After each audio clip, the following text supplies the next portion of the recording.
پاکستان میں بھی ہمارے خطے کی جمہوریتوں کی طرح سے اپوزیشن دھینگا مشری، اپوزیشن جلسے، جلوس، انفیکٹ دھرنے بھی ایک معمول کا عمل ہے۔ ہم سمجھتے ہیں کہ جمہوریت میں ایسا ہی ہوتا ہے، اور عمران خان حکومت کے خلاف اپوزیشن کی محاذ آرائی پچھلے سال بھی اور اس سال بھی، اور اس میں تازہ ترین پیش رفت پی ڈی ایم کی تشکیل دینا، یہ بھی ایک معمول کا عمل ہے۔ لیکن ایک غیر معمولی عمل اس کے ساتھ جڑ گیا ہے، اور اس پورے اکتوبر میں ہم نے دیکھا ہے کہ اپوزیشن کا نیا اتحاد پی ڈی ایم جو تشکیل دیا گیا ہے، اس کے ساتھ ہی اچانک جناب نواز شریف سیاست میں متحرک ہوئے۔ انہوں نے اپنی سیاسی تنہائی ختم کی، لندن میں مکمل صحتیابی کی جیسے کہ انہوں نے اطلاع دی، اور اس کے ساتھ ہی ایک انتہائی شدت پسند بیانیے کے ساتھ سیاست میں ری انٹری دے دی، اور اس کے ساتھ ہی پاکستان مسلم لیگ نون کی معتدل آوازیں خاموش ہو گئیں، مفاہمانہ رویہ کہیں اور چلا گیا۔ اور نہ صرف یہ کہ نواز شریف اپنے شدت پسند بیانیے سے سیاست میں داخل ہوئے، اس کے ساتھ ہی انہوں نے ایک انتہائی خطرناک بیانیے کو جنم دیا، جس میں انہوں نے افواج پاکستان کو اور اس کی قیادت کو نشانہ بنانے کا فیصلہ کیا۔ نہ صرف یہ کہ افواج پاکستان کو، اس کی قیادت کو نشانہ بنایا گیا، بلکہ نام لے لے کے چیف آف آرمی اسٹاف اور D G I S I کا نام لے لے کے ان کو مختلف حوالوں سے ان پر مختلف الزامات لگائے گئے۔ اس کے ساتھ ساتھ ہم نے دیکھا کہ اس بیانیے کو مزید ہوا ملی، اپوزیشن کے مختلف رہنماؤں نے اس سے کیوں حاصل کی، اور پھر ایک ایسا ماحول ہے جو پچھلے ایک ماہ سے دیکھنے میں آیا ہے، جو یقیناً پاکستان کے لیے، افواج پاکستان کے لیے، اس کے مورال کے لیے، اور پاکستان کے ان عوام کے لیے، پاکستان کے 22 کروڑ لوگوں کے لیے جو اپنی افواج سے بے پناہ محبت کرتے ہیں، وہ سمجھتے ہیں کہ یہ افواج پاکستان کے لیے، اس کی سلامتی کے لیے اور ہر لحاظ سے پاکستان کے دفاع کے لیے یہ ایک انتہائی کلیدی، انتہائی اہم اور بہت ہی مضبوط ادارہ ہے۔ اس کو کمزور کرنے کی کوشش کی جا رہی ہے، اس کے سپاہیوں کے مورال کو، اس کی قیادت کو نشانہ بنا کے اور مختلف انداز سے آوازیں کس کے اس کے مورال کو کم کیا جا رہا ہے، یا اس کو لرزانے کی کوشش کی جا رہی ہے، یا اس کے حوالے سے اس کو ڈیمینش کرنے کی کوشش کی جا رہی ہے۔ یقیناً یہ ایک بہت ہی سنگین ڈیولپمنٹ ہے جو پچھلے ایک ماہ کے دوران دیکھنے میں آئی ہے، اور مختلف ہیلے حوالوں سے، مختلف معاملات کے حوالے سے جہاں موقع ملا ہے، دیکھنے میں یہ آیا ہے کہ افواج کو نشانہ بنایا جا رہا ہے اور آئی ایس آئی کو نشانہ بنایا جا رہا ہے۔ جیسے کہ میں نے عرض کیا، پی ڈی ایم کی تشکیل کے ساتھ ہی یہ عمل شروع ہوا، اور اس کے ساتھ ہی مختلف معاملات کو لے کے، جن میں سے پہلی بات سامنے یہ آئی کہ آرمی چیف اور D G I S I کی اپوزیشن لیڈرز کے ساتھ گلگت بلتستان کے حوالے سے ملاقات، اس کے بعد ایک نئے بیانیے کو جنم دیا گیا، اور اس کے بعد سے مسلسل مختلف معاملات کو لے کے، جس میں کیپٹن صفدر کی کراچی میں گرفتاری اور اس سے پہلے کی تمام جو کیفیت دیکھنے میں آئی تھی، اس کو لے کے جس طریقے سے اس کو اسپن دیا گیا، اور اس حوالے سے جو پوری صورتحال دیکھنے میں آئی، جس کے نتیجے میں chief of army staff general Qamar Javed Bajwa نے بلاول بھٹو اور آئی جی سندھ کو ٹیلی فون بھی کیا، اس کی جس طرح سے تشریح کی گئی ہے، اس کے حوالے سے جو کچھ چیزیں سامنے آئی ہیں، اس کے بعد پھر یہی معاملات جو ہے یہ کوئٹہ کے جلسے میں دیکھنے میں آئے، کراچی کے جلسے میں دیکھنے میں آئے، نازک ترین معاملات پہ افواج کو نشانہ بنایا گیا، اور اب تازہ ترین کیفیت سامنے آئی ہے، جس کو کسی صورت میں بھی ایک انتہائی بریزن ہرزہ سرائی کہنا چاہیے، وہ ایاز صادق سابق اسپیکر قومی اسمبلی کا وہ بیان، جس میں پاکستان کی ایک ناقابل فراموش فوجی فتح کو، فوجی کامیابی کو ناکامی میں بدلنے کی کوشش کی گئی ہے، اور اس میں ایک ایسے نیریٹو کو ایڈ کیا گیا ہے جس نے بھارت میں بھگڑے ڈال دیے ہیں، اور یقیناً ایک بار پھر پاکستان کی افواج جو اس فتح کا جشن مناتی ہیں، جو یقیناً پاکستان کی افواج کے لیے، پاکستان ایئر فورس کے لیے ایک انتہائی شاندار کامیابی تھی۔ 26 فروری کو اس نے حاصل کی تھی، جب اس نے 2 بھارتی طیارے گرائے، بھارت کے کیپٹن کو، پائلٹ کو پکڑا، اور اس کے بعد پورے ماحول کو دیکھتے ہوئے اس حوالے سے فیصلہ کیا گیا، اور پھر جو ماحول بنایا گیا، جو ایاز صادق نے بیان دیا، اس سے لگا یہ کہ یہ پاکستان نے دراصل کسی خوف کے تحت پھر ابھینندن کو، ان کے پائلٹ کو رہا کیا گیا، اور یقیناً یہ پاکستان میں کہ بہترین فوجی کامیابی کو، تاریخی کامیابی کو مودی کی جھولی میں ڈال دیا گیا ہے۔ ایک کے بعد ایک واقعہ ہو رہا ہے، ایک کے بعد ایک صورتحال نظر آ رہی ہے، افواج پاکستان کو اور اس کی قیادت کو اور اس کی لیڈرشپ کو اور آئی ایس آئی کو نشانہ بنایا جا رہا ہے، اور یہ وہ صورتحال ہے جو کہ ہر لحاظ سے بہت ہی تشویشناک ہے، اور میں پورے یقین سے کہہ سکتا ہوں کہ جو اس کا رد عمل اب تک سامنے آیا ہے ریاستی اداروں کی جانب سے، ریاستی لیڈرشپ کی جانب سے، عام لوگ، عام جو ہمارے تمام لوگ ہیں، ان کو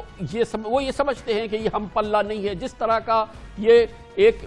عسکری حملہ ہے پاکستان کی افواج پر، ان کے مورال پر، اس کے جواب کو جو دیا جا رہا ہے وہ کمزور ہے، وہ مفاہمانہ ہے، وہ اس انداز کا نہیں ہے، ہم پلہ نہیں ہے جیسا کہ ہونا چاہیے، اور یقیناً یہ ایک بہت ہی تشویشناک صورتحال ہے، اور یہ تقاضا کرتی ہے کہ فوجی اس حوالے سے سیاسی لیڈرشپ اندازہ لگائے کہ یہ ایک بہت ہی خطرناک کھیل ہے، یہ آگ کا کھیل ہے، یہ مزید جاری رکھنا ہر لحاظ سے نقصان دہ ہوگا، جمہوریت کے لیے بھی اور پاکستان کے لیے بھی، اور یقیناً یہ پاکستان کے دشمنوں کے ہاتھوں میں کھیلنے سے کم نہیں ہوگا، اور اس کا ایک پورا ماحول ہے، جانے انجانے، واقعہ اصل ہو یا نہ ہو، موقع ہو یا نہ ہو یا بے موقع ہو، لیکن شاید پھر میں کہوں گا جانے یا انجانے دشمن کے ہاتھ مضبوط ہو جاتے ہیں جب اس قسم کا بیانیہ آگے بڑھتا ہے۔ آرمی چیف سے بہت سیاستدان ملتے رہے ہیں، میں سیاستدان ہوں، میں نے کوئی حلف نہیں اٹھایا ہوا کہ میں کس سے ملوں گا اور کس سے نہیں ملوں گا۔ جنہوں نے حلف اٹھایا ہوا ہے ان کو احتیاط کرنی چاہیے۔ آئی ایس چیف نے آدھا جھوٹ یا آدھا سچ بولا تھا۔ ای سی ایل پر ہے نا مریم نواز کا نام، اور ان کا جو پاسپورٹ ہے آپ پھاڑ کے یا جلا کے پھینک دیں، وی آر ناٹ بیگنگ۔ یہ جو اسٹیبلشمنٹ ہے جس نے ہمارا عوام سے جمہوریت چھینی ہے، کٹ پتلی نظام ہم پر مسلط کیا ہے، ان کو اب ہمیں سمجھانا پڑے گا۔ ہمارا فوج ایک سیاسی پنگ پونگ نہیں بنا ہوتا اگر اپنے ہی کام میں اپنے ہی رول اپنا رہے ہوتے۔ میں لحاظ نہیں کروں گی، ان کو سیکٹر کمانڈر کے آفس میں لے جا کے کہا گیا کہ یہ جو اریسٹ آرڈرز ہیں ان کے اوپر سائن کریں۔ آئی جی صاحب آبویسلی گھبرا گئے۔ جنرل باجوہ صاحب، آپ کو آئین اور قانون کی دھجیاں بکھیرتے ہوئے عمران نیازی کو عوامی مینڈیٹ کے خلاف وزیر اعظم بنانے کا حساب دینا ہے۔ جنرل فیض صاحب، آپ کو جواب دینا ہے کہ آپ نے کیوں ایک حاضر سروس جج کے گھر جا کر ان پر آئین اور قانون کے خلاف فیصلہ کرنے کے لیے دباؤ ڈالا۔ جتنا ہمارے یہ لوگ کہیں کہ ہمارا سیاست سے کوئی کام نہیں ہے، لیکن ہے، ان کے جرنلز یہ ان واقعات میں ملوث ہیں۔ اہم بات یہ ہے کہ اس کا جواب براہ راست جنرلز نہیں دے سکتے، فوج براہ راست جواب نہیں دے سکتی۔ ایک طرف سے الزامات لگ رہے ہیں، ایک طرف سے واقعات کی تصویر کشی ہو رہی ہے، اور یقیناً پھر اس کا جس انداز سے کچھ جو مختلف واقعات سے اس کا جواب سامنے آتا ہے، یقیناً وہ اس نیریٹو کی مکمل طور پہ اس کا جواب نہیں ہوتا جو کہ سامنے نظر آ رہا ہے، اور یہ ایک بہت ہی مشکل معاملہ ہے، چاہے کیپٹن صفدر کی رہائی سے جڑے ہوئے معاملات ہوں، چاہے ملٹری لیڈرشپ پر جو الزامات لگ رہے ہیں وہ معاملات ہوں، چاہے کچھ میٹنگز کے معاملات ہوں۔ چند لفظی بیان دو موقع پہ سامنے آیا ہے D G I S P R کا، لیکن یقینی طور پہ یہ وہ رد عمل نہیں ہے جو کہ اس پورے واقعے پر اس کا ایک بیلنسڈ ویو دے سکے۔ یقیناً عمران خان یا کابینہ کے کچھ اراکین اس کا جواب دینے کی کوشش کرتے ہیں، مگر وہ جواب نہیں ہے، کیونکہ نہ صرف یہ کہ افواج پر اور پاک فوج کے امیج کو اس وقت نشانہ بنایا جا رہا ہے، اس پر مختلف انداز سے تیر اندازی ہو رہی ہے، پاکستان کے کلیدی جو اسٹریٹجک معاملات ہیں، جو کلیدی پاکستان کی ایگزسٹنس کے ساورنٹی کے معاملات ہیں، ان کو بھی نشانہ بنایا جا رہا ہے، اور ان کی بھی کھلے عام تشہیر ہو رہی ہے۔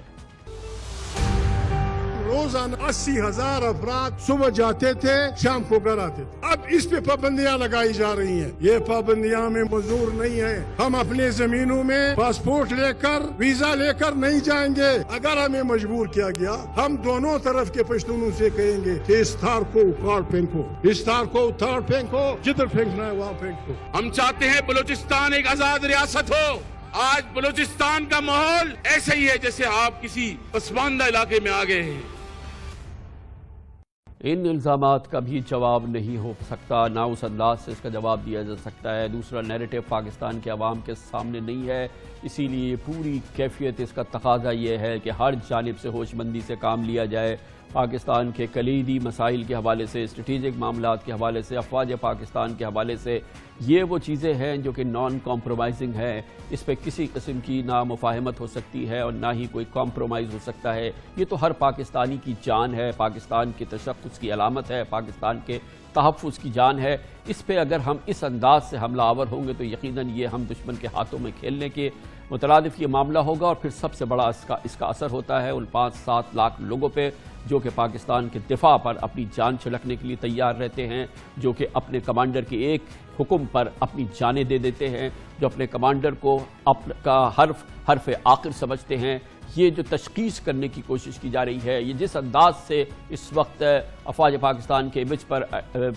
جو جس قسم کی تنقید کی جا رہی ہے، جس طرح سے واقعات کو توڑا مروڑا جا رہا ہے یقیناً، اور اس کی پھر جو سیاسی تشریح کی جاتی ہے جس میں خاص طور پہ کیپٹن صفدر کی رہائی کی گرفتاری کا معاملہ ہے، اس سے جڑے ہوئے واقعات میں جس طرح سے اس کی تشریح کی گئی ہے، general Qamar Javed Bajwa chief of army staff کے ٹیلی فون کالز کو جو کمزوری سمجھا گیا ہے، اور اس کے بعد بھی کہ آرمی چیف نے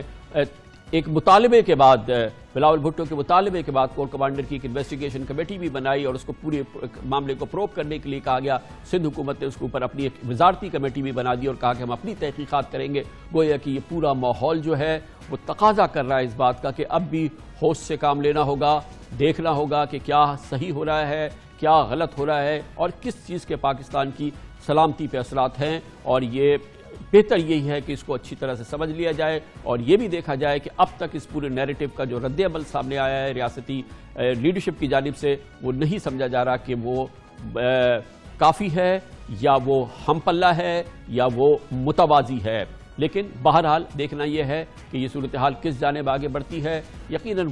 وہ نیریٹو جو جناب نواز شریف یا ان جیسے دوسرے چند اور اپوزیشن کے لیڈرز آگے بڑھا رہے ہیں، اس کے جواب میں جو زیادہ محب وطن لوگ ہیں، چاہے وہ پاکستان مسلم لیگ نون کے ہو، دوسرے لوگ ہو، اور جو آگاہ ہیں، جو تجربہ کار ہیں پاکستان کے سیاسی